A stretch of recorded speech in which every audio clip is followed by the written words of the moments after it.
Cluster news today और मैं हूं आपके साथ मानवी ठाकुर। शुरुआत करते हैं आज की खास खबरों से। विधानसभा का शीतकालीन सत्र जो 4 दिन के लिए रखा गया था, 5, 6, 7 और 8 जनवरी के लिए, और उसमें आप लोगों ने भी देखा, सारे देश ने देखा कि किस तरीके से विपक्ष ने पूरे हाउस को डिस्टर्ब करके रखा।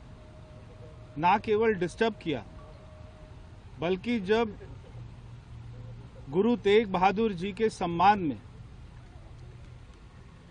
पूरे हाउस के सदस्य, विशेष रूप से सत्ता पक्ष के सदस्य, उनके परिवार की शहादत के लिए और उन्होंने देश की अखंडता के लिए क्या अपनी कुर्बानी दी, उसके बारे में उनको श्रद्धा सुमन अर्पित कर रहे थे। उसी समय विपक्ष का जो गैर जिम्मेदाराना बर्ताव रहा। सबसे बड़ी बात है कि आतिशी मरलेना जी द्वारा सम्मान में भाग ना लेना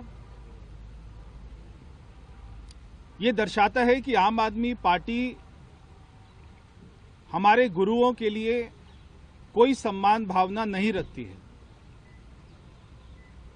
उसके बाद में जो उन्होंने अपशब्द कहे, मैं समझता हूं कि देश की आजादी के बाद में कोई भी पार्टी द्वारा देश में किसी भी, चाहे असेंबली हो, चाहे पार्लियामेंट हो, चाहे एमपी हो, चाहे एमएलए हो, चाहे निगम पार्षद हो, चाहे पंचायत का सदस्य हो, किसी भी द्वारा आज तक देश की आजादी के बाद हमारे देश के सिखों के गुरुओं के ऊपर इतनी भद्दी टिप्पणी करना, चर्चा में भाग नहीं लेना, ये दर्शाता है कि उनको ना तो दिल्ली के विकास से कोई लेना देना है, ना हमारे धर्मों का कोई सम्मान है। जब उपराज्यपाल जी ने अपना अभिभाषण शुरू किया, आम आदमी पार्टी को ये मालूम था कि सरकार द्वारा ही पॉल्यूशन पे चर्चा लाई जा रही है, मगर उन्होंने अभिभाषण को डिस्टर्ब किया। बार बार ये मांग किया कि हम चाहते पॉल्यूशन पे चर्चा हो, और सरकार द्वारा, स्पीकर महोदय द्वारा ये बताया गया कि सरकार पॉल्यूशन के ऊपर चर्चा लाना चाहती है। हमारी मुख्यमंत्री जी ने कहा कि हम लेके आएंगे चर्चा। हमारी सरकार ने 10 महीने में क्या क्या काम किया और उनकी सरकार ने 11 सालों में क्या क्या काम किया, ये दिल्ली की जनता को पता होना चाहिए। और वो चर्चा 7 तारीख के लिए रखी गई थी। क्योंकि वो चर्चा नहीं हुई, इसलिए आप देखिए सरकार की मंशा कि हमने हाउस को एक दिन के लिए एक्सटेंड किया। आज 9 तारीख को फिर से हाउस बुलाया गया ताकि जो सरकार द्वारा रिवाइज एस्टीमेट है उसको पास कराया जा सके। अब अगर आप सोचिए कि रिवाइज एस्टीमेट पास नहीं होंगे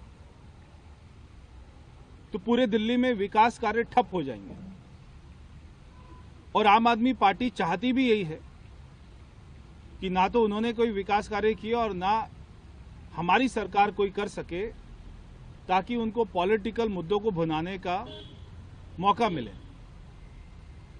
आज उपराज्यपाल अभिभाषण के ऊपर भी प्रस्ताव पारित करना है, रिवाइज एस्टीमेट को पास करना है, सरकार द्वारा पॉल्यूशन पर चर्चा लाई जा रही है, बहुत सारे बिलों को भी पास करना है।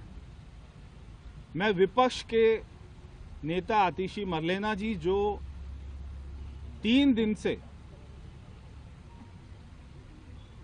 हाउस में आ नहीं रही हैं, दिल्ली में मौजूद हैं, क्योंकि उनको मालूम है कि उनसे गलती हो गई है, मगर माफी मांगने के लिए भी वो हाउस में नहीं आ रही।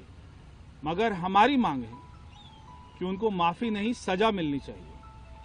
और जब तक सजा नहीं मिलेगी, मैं स्पीकर महोदय का धन्यवाद करता हूं कि उन्होंने पूरे मुद्दे को प्रिविलेज कमेटी में दिया, और जो विपक्ष द्वारा ये बात की गई कि फॉरेंसिक जांच होनी चाहिए पूरे वीडियो की, उसको भी उन्होंने समयबद्ध तरीके से जांच कराने के लिए बोला है।